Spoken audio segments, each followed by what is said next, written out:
Welcome to the session. The topic of today's session is issues related to trade, quality, gender and sustainability. After WTO, most of the countries reduced their trade tariff barriers to meet the commitments of WTO. However, they are trying to protect their domestic agriculture market through increasing quality standards, increasing phytosanitary measures and also through non-tariff barriers and also other environmental issues. The learning objectives of this session is discuss implications of integration of trade policies on issues related to SPS measures, that phytosanitary measures followed by different countries, and gender issues and sustainability issues including poverty, environment, ecological sustainability. The protecting consumers, ensuring plant and animal health is the major objective of phytosanitary measures. Under the WTO SPS agreement, it allows countries to adopt appropriate protection of human, plant, animal health. Countries can follow their own standards to meet or to protect the human, plant and animal health standards. However, they have to reduce compliance costs and minimize disputes among the countries arising from these SPS measures through adopting the harmonized standards, basically harmonized international standards like Codex standards. So, across the countries, if they adopt this international harmonized standards, there is a less possibility of disputes among the countries and also less compliance costs. Hence, they can reduce the cost with the uniform or harmonized standards. SPS agreement, it allows members to set standards for safety of human, animal and plant health. However, they should be on scientific basis with hard record. They cannot put exorbitant standards to restrict the trade. They have to apply to extent necessary and they should not be more than what is necessary to safeguard the or to protect the plant, animal and human health. Harmonization with Codex standards is very important in the SPS agreement of the WTO. As earlier mentioned, it reduces the compliance cost and also it reduces the disputes among countries. Equivalence allows use of different standards, different inspection method for the same level of protection. Here the protection to human, animal and health standards, health protection, but the countries can follow different standards, different inspection methods, but they should be verifiable by international standards and also they should be in line with the Codex standards of the WHO and FAO. Main disciplines of the SPS agreement are non-discrimination. As earlier discussed, the most favored nation treatment as the national treatment should be mandatory in the SPS agreements. In the most favored nation, once two countries, for example, India and Africa reach some agreement in SPS standards, that bilateral agreement will be applicable across all the member countries of the WTO, that is 162 countries. That is, bilateral agreement will be applicable to multilateral agreement. Again, the national treatment, once country import particular commodity, the nation should give equal treatment for domestically produced commodity as well as the imported commodity. So, there should not be any discrimination whether it is imported or in domestically produced. Again, the avoidance of unnecessary obstacles in trade through the SPS or non-tariff barriers, they should not put some obstacles for the trade. Again, the harmonization of the standards, quality standards, SPS standards, non-tariff barriers across the countries is a mandatory. Set of principles, again the transparency.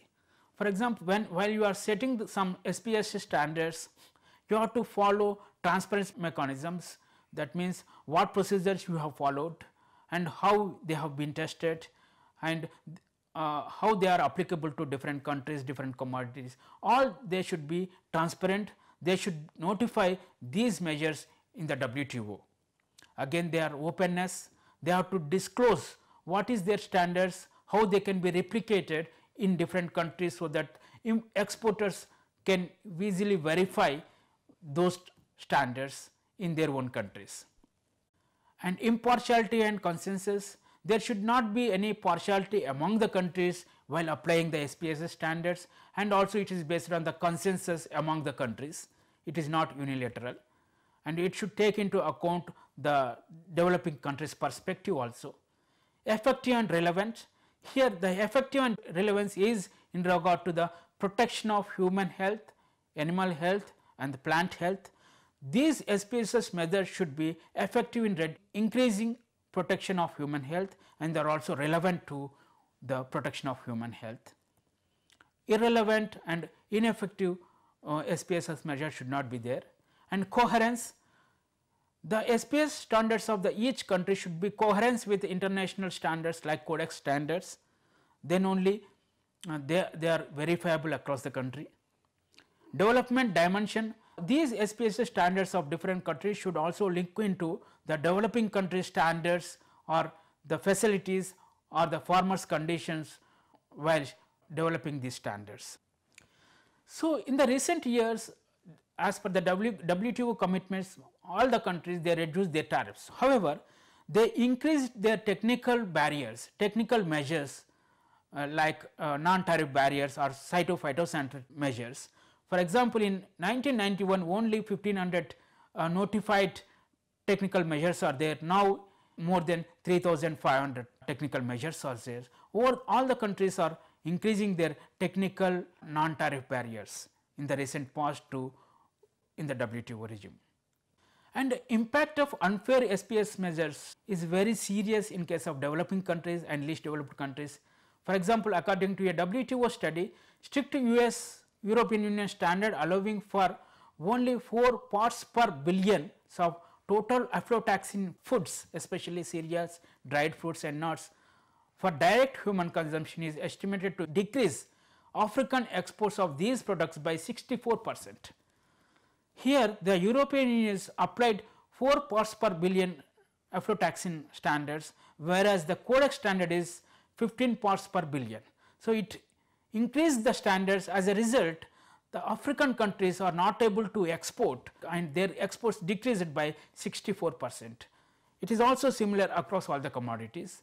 The misuse of SPS standards are having very high impact on the developed countries' trades. Non-tariff measures by agro-food sectors, share percentage of contribution to non-tariff measures. Most of the non-tariff measures are in these two categories. One, quality control measures 45%, technical regulations and standards 33%, because non-tariff measures by agro-food industries about 70% are relating to the quality standards only. That means quality is very important nowadays, how to measure the quality standards, how to comply with the quality standards in industries are very important. Trade issues before SPSS committees, in these issues about 27% related to food safety, 38% related to animal health and 30% to plant health.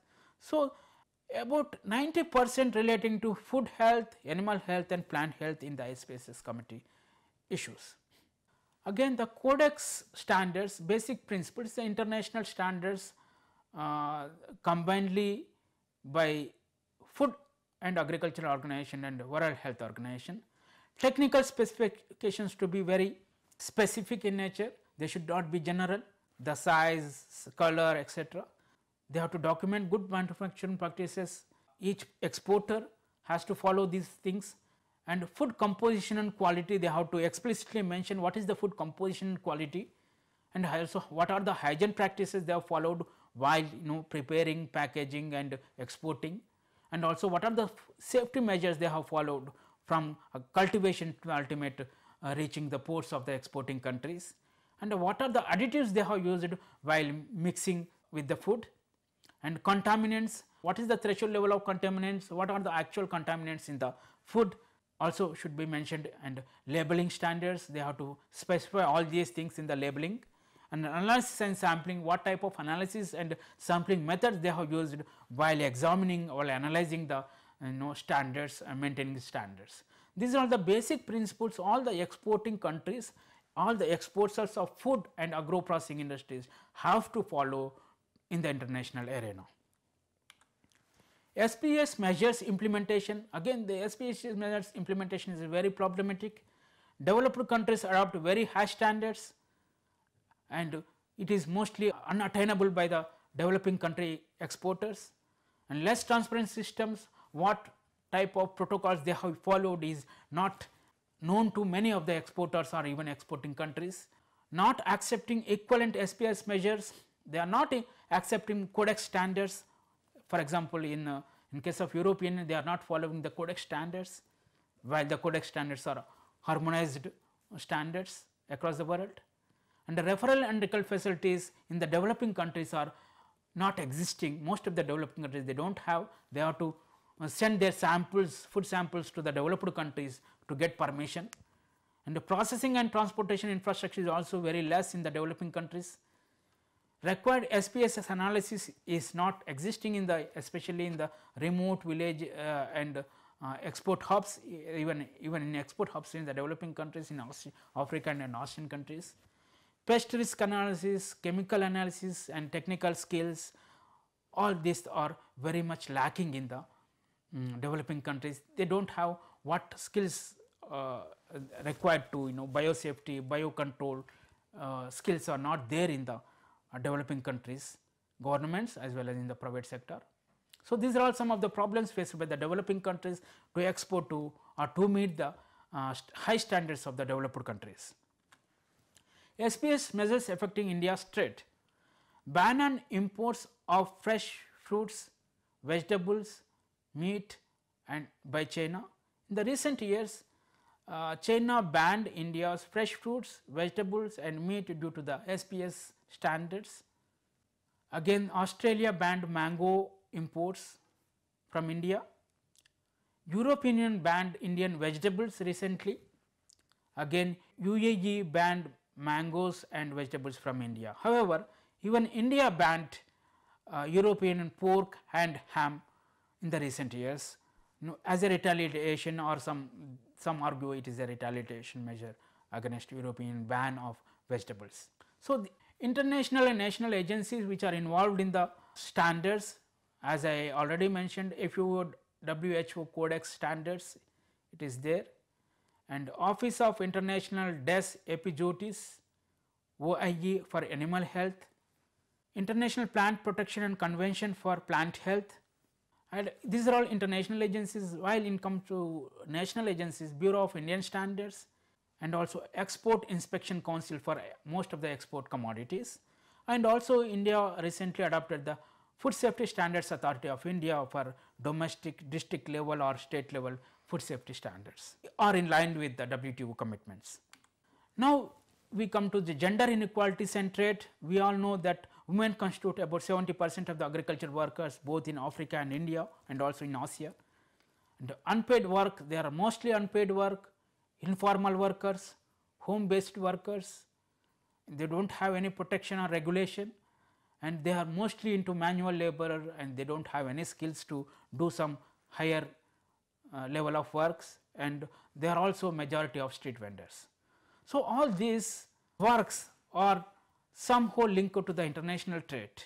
For example, the foreign direct investment or the investment by the multinational companies in the food retail sector is adversely affect these unpaid workers, informal workers, home based workers and street vendors adversely.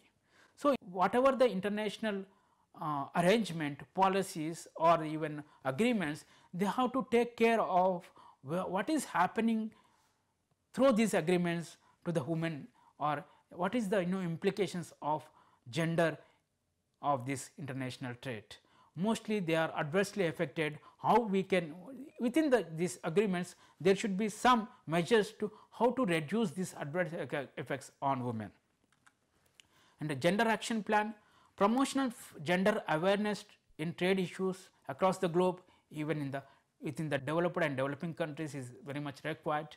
And integration of gender perspective at all levels, from the village, districts and state level to national level and international level, integrating gender perspectives, what is happening through these policies, trade policies, to gender, to women, and how we can reduce the adverse effect of the trade policies on women. Gender in trade review mechanisms of WTO, gender issues to be tabled in the review mechanisms, and they have to discuss in depth.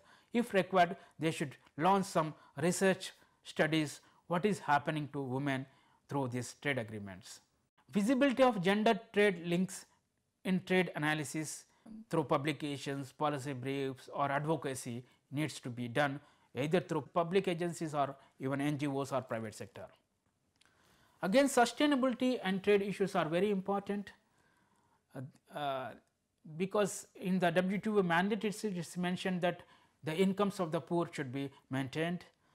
In the sustainable development issues, poverty is major concern, because most of the developing countries the poverty is very high. Among the agricultural laborers or agricultural workers, poverty is very high. About for example, in India case, about 80% of agricultural laborers are below the poverty line. Income distribution, what is happening to income distribution, because these liberalization and globalization policies mostly increase incomes of the skilled manpower or even urban centers or even some well-off areas or regions or states. But what is happening to the backward regions, backward people or poor or vulnerable sections, and how we can reduce this vulnerability through the trade mechanisms. And also environment, for example, if we with the trade our rice competitiveness is increasing because we are giving free electricity for irrigation. So, it is adversely affecting our water balance in India, how it is affecting the balance between water availability or local environmental conditions needs to be examined. Gender issues I already mentioned, and health and education, what is happening, what is the impact of health of SPS measures or low quality standards in developing countries, all these should be taken into account while examining the trade policies of different countries in the WTO. Again, there is lot of criticism on globalization and liberalization policies adopted through the WTO. The globalization does not promote sustainable development. Many criticisms are there in this regard. So, hence need for look into these aspects thoroughly with very scientific research and development with proper evidence to show the globe that these are also environment friendly or sustainable in nature. Ways to meet sustainable development Rio Declaration, extensive domestic reforms is required to safeguard the adverse impacts of the trade and also liberalize internal tax systems. International assistance programs to low income countries to improve their skill levels, improved market access, economic development, overall economic development, how the trade is influencing economic development. And again, the commodity prices, especially agriculture commodity prices, are very vulnerable, very volatile as a result of the globalization and WTO. How we can reduce the impact of these volatile prices on the poor and the farmers, that is also very important. And technology transfer from developed countries to developing countries to meet the SPS standards or to meet the quality standards of the developed countries consumers. Financing, debt relief or foreign investment in less developed countries like Africa and some of the ASEAN countries. Institutional capacity building to meet the WTO standards or to meet the SPS standards like referral labs etc. needs to be strengthened in the developing countries to meet the developed country standards. Principles of trade and sustainable development, internationalization of unpaid environmental costs. Internalization of unpaid environmental costs is very important, because there is a strong link between trade and global environment. Many times the developing countries are exporting agricultural commodities to developed countries, but the agriculture is having adverse effect on greenhouse gases or local water table. So, this needs to be internalized while valuing the exports. Promote equity among the regions for example, among the developed and developing countries, as also within the developing countries from well developed regions with the underdeveloped regions. How we can promote the production in the backward regions or which are produced by the backward communities. International cooperation in ecosystem management is very much important. Dispute settlement procedures be strengthened. Public participation at local level as also national level. The more public or democratic institution build up to strengthen the trade arrangements. And free flow of information is one of the pillars to strengthen the World Trade Organizations. What is there, the different standards followed by different countries is should be known to the exporters of developing countries. Future prospects, now what is going on in the recent years is foreign direct investment is increasing in developing countries, especially India and China. What are the implications? Mostly they may be increasing competitiveness of the some of the products, but they may be having some adverse effect of the street vendors or local traders. That needs to be addressed. Technological transfer agreements in collaboration to strengthen our local referral labs or local agriculture technology, production or post harvest technology or market infrastructure. Enhance green and blue box components in total support in line with WTO commitment to support of the poor. Because our procurement is at MSP, minimum support price is falling in amber box as on today, but we have to pressurize the world WTO members to put or shift it from amber box to the green box. And direct income transfer to poor, which is again it is falling in the green box with no commitments to reduce, and also enhance increase in public expenditure in irrigation, watershed development, power, infrastructure, research, extension, education and risk mitigation. These are all increase competitiveness or reduce cost and increase productivity of Indian agriculture sector. These are all falling in the green box. Under this green box, there is no need to reduce our subsidies, our public expenditure. So, we have to move our most of the public expenditure into this green box to make Indian agriculture more competitive in the years to come. Niche export markets needs to be identified to export to international markets. Notification of pest free areas which will help in meeting the SPS standards. Organic produce, India especially northeastern states are more competitive in organic produce. We should put some certification and skill development in biotechnology, biosafety is very much important. Geographical indicators to increase competitiveness of our basmati rice or some other ethnic and aromatic rice from tribal areas. Again the Chauza mango from UP, Alfonso from Maharashtra is need to be promoted, and milk products India is having comparative advantage in all these markets. So, to enhance export competence in the niche market, India needs to certify these are all organic products or these are all geographical indicators, especially in the recent years India is successful in getting the geographical indicator for basmati rice. Summing up, increasing SPS measures by developed countries in the recent years, there are number of non-tariff barriers also. So, to meet these increased SPS measures, India needs to develop its own SPS referral laboratory facilities or skill or even increase the strength of our research institutions to meet the global standards. Harmonization of international standards is encouraged. Every country should follow the codex rules so that there will be less compliance costs and harmonization of the rules across the countries. There will be so less disputes among the countries. Active participation of developing countries in standard setting, especially developing countries has to participate in standard setting of different countries, because the high standards of United States are not in line with the codex standards. They are pressurized to reduce their standards to meet their standards easily.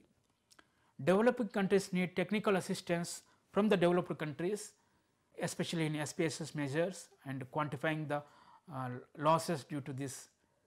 Specific products for niche export markets in India like basmati rice, aromatic rice, In international policies, women and sustainable development issues needs to be integrated. So, in the recent years there is some evidence that women and also the poor are vulnerable to international trade mechanisms. So, we have to do lot of efforts to reduce adverse effects of trade on women and poor. Thank you.